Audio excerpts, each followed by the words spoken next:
What do you want in a phone?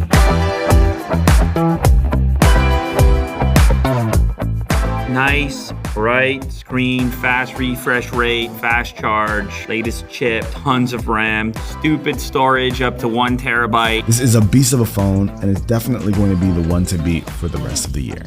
The 10X just pinged his eyeballs. It just... Boy, can you zoom in though.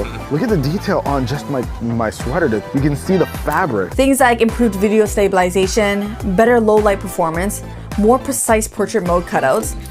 They did it. Man, they did it.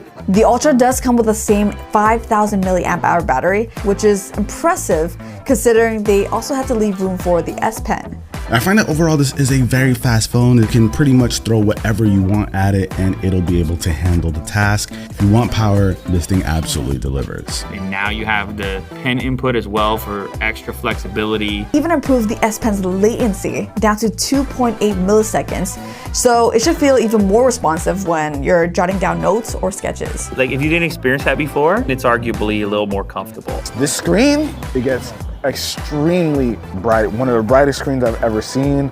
This is top tier stuff. Technically, we're looking at more efficient displays all around. It's just an easy buy.